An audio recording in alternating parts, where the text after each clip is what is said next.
اب وہ وقت آیا کہ جب تمام جانثار رخصت ہو چکے اور فقط امام حسین رضی اللہ تعالیٰ عنہ اور آپ کے فرزند امام زین العابدین رضی اللہ تعالیٰ عنہ بچے،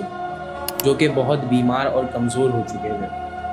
جب امام زین العابدین رضی اللہ تعالیٰ عنہ نے اپنے والد امام علی مقام کو دیکھا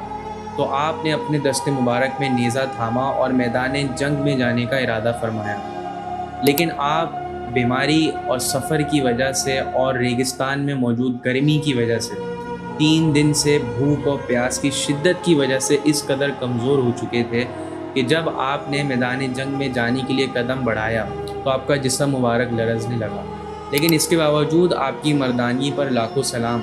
کہ آپ نے اس بات کا پختہ ارادہ کر دیا کہ ان تمام بدباطنوں کو واصل جہنم کرنا ہے۔ جب آپ میدان جنگ کے لیے بڑھنے لگے تو امام حسین رضی اللہ تعالیٰ عنہ نے آپ کو وہاں جانے سے منع فرما دیا۔ آپ نے فرمایا کہ ہمیں تم سے بہت سی امیدیں وابستہ ہیں کہ آگے حسینی سلسلہ کس سے چلے گا، یہ جو میرے سپرد امانتیں کی گئی ہیں یہ میرے بعد کس کے سپرد کی جائیں گی، بے کسان اہل بیت کو واپس وطن کون لے کر جائے گا، ان بیویوں کی نگہبانی کون کرے گا، قرآن کریم کی محافظت کس کے سر پر رکھی جائے گی، یہ تمام امیدیں ہمیں تم ہی سے ہیں، لہٰذا تم جنگ میں نہ جاؤ۔ امام زین العابدین رضی اللہ تعالیٰ عنہ یہ سننے کے بعد بے حد غمگین ہو جاتے ہیں اور آپ عرض کرتے ہیں کہ اے بابا جان، میرے تمام کے تمام بھائی راہ خدا میں اپنی جان کو دے چکے، اب میں تڑپتا ہوں، لیکن امام حسین رضی اللہ تعالیٰ عنہ تمام ذمہ داریاں آپ کے سپرد کر کے میدان جنگ میں جانے کے لیے تیار ہوتے ہیں۔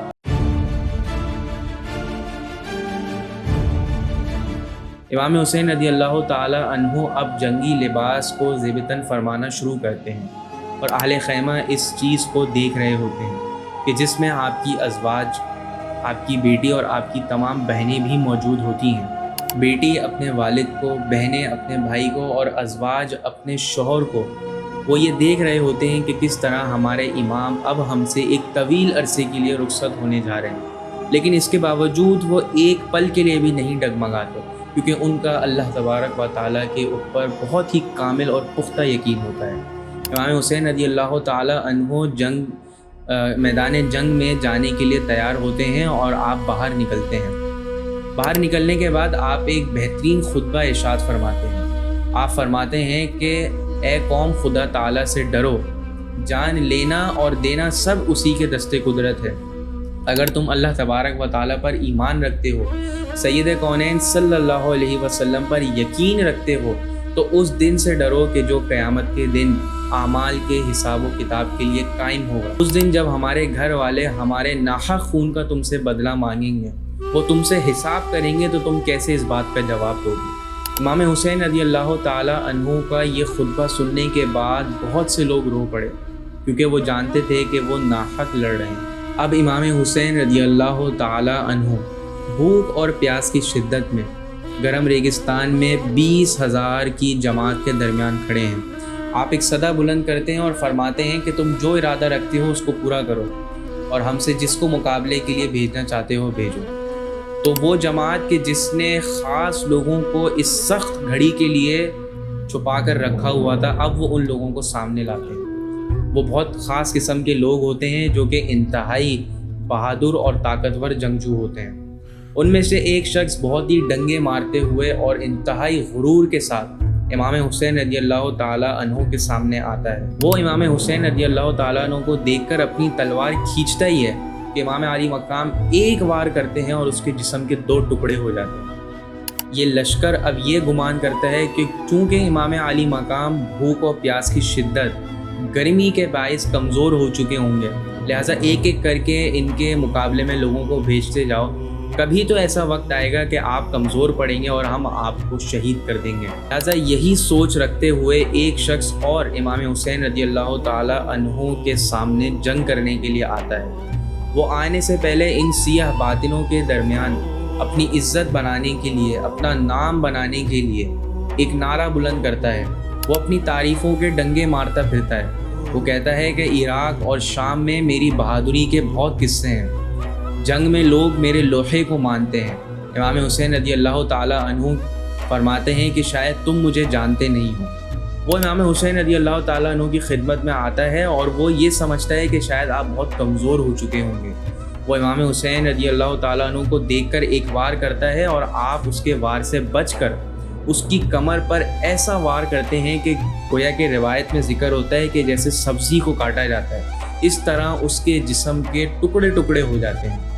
یوں ہی ایک ایک کر کے امام حسین رضی اللہ تعالیٰ عنہ کی خدمت میں ایک سے ایک جنگجو آتا ہے، لیکن آپ شیر خدا کے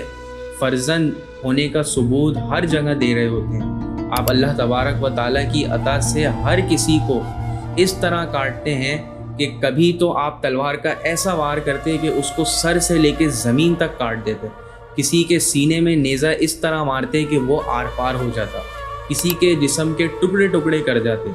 یہ جماعت حیران ہو چکی تھی کہ ہم اتنے ہزاروں میں ہیں اور ہم ایک شخص کا مقابلہ نہیں کر پا رہے۔ وہ یہ سمجھ جاتے ہیں کہ ہم کتنے ہی لوگوں کو کیوں نہ بھیج دیں، امام حسین رضی اللہ تعالیٰ عنہ کا ہم مقابلہ نہیں کر سکتے۔ تو اب وہ ایک منصوبہ بناتے ہیں، وہ یہ کہتے ہیں کہ ہم ان کے قریب جا کر تو مقابلہ نہیں کر سکتے، لہٰذا ان کو چاروں طرف سے گھیرو اور ان کے اوپر تیر کی برسات کر دو۔ لہٰذا یہی کرتے ہیں کہ وہ اپنے تیر اندازوں کو ایک مخصوص جگہوں پر رکھ دیتے ہیں اور وہ کہتے ہیں کہ امام حسین رضی اللہ تعالیٰ عنہ پر چاروں طرف سے تیر برساؤ۔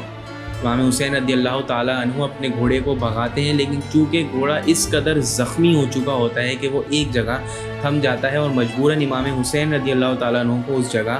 رکنا پڑتا ہے، اور تیروں کی تعداد اس قدر ہوتی ہے کہ ایک تیر آپ کے سر مبارک میں جا کر لگ پڑتا ہے،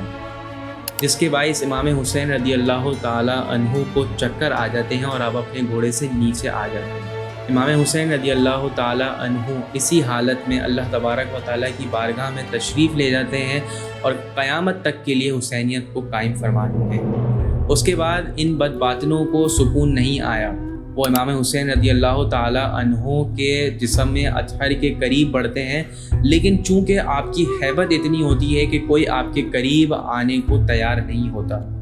پھر ان میں سے ایک شخص نکلتا ہے کہ جو امام حسین رضی اللہ تعالیٰ عنہ کے سر مبارک کو آپ کے جسم اطہر سے الگ کرتا ہے، اور پھر آپ کے سر مبارک کے ساتھ بے ادبی کی جاتی ہے۔ یہ وہ دن تھا کہ جس دن کوفیوں کی عزت خاک میں مل گئی، یہ وہ دن تھا کہ جس دن یزید ابن زیاد اور وہاں تمام کے تمام لوگ 22,000 کا لشکر جو کہ چند اہل بیت کے خلاف تھا، قیامت تک کے لیے ان کو ملعون کر گئی اور آخرت کے عذاب میں مبتلا کر گئی۔ اور امام حسین اور اہل بیت کے جو راہ خدا کے لیے نکلے تھے، کہ جنہوں نے راہ خدا میں اپنی جان کو قربان کر دیا اور ایک پل بھی نہیں ڈگمگائے، ایک پل بھی ان کا قدم نہیں لڑکھڑایا، بلکہ بہادری کے ساتھ آپ نے ان تمام بدباطنوں کا اور تمام کے تمام اہل بیت نے ان بدباطنوں کا مقابلہ کیا۔ لہٰذا قیامت تک اللہ تبارک و تعالیٰ نے اہل بیت امام حسین رضی اللہ تعالیٰ عنہ کا نام روشن فرما دیا۔ قیامت تک کے لیے اب ہر شخص امام حسین اور آپ کے گھر والوں کا نام سنہرے الفاظ میں لیا کرے گا۔ یہ اللہ تبارک و تعالیٰ کا ان پر انعام تھا۔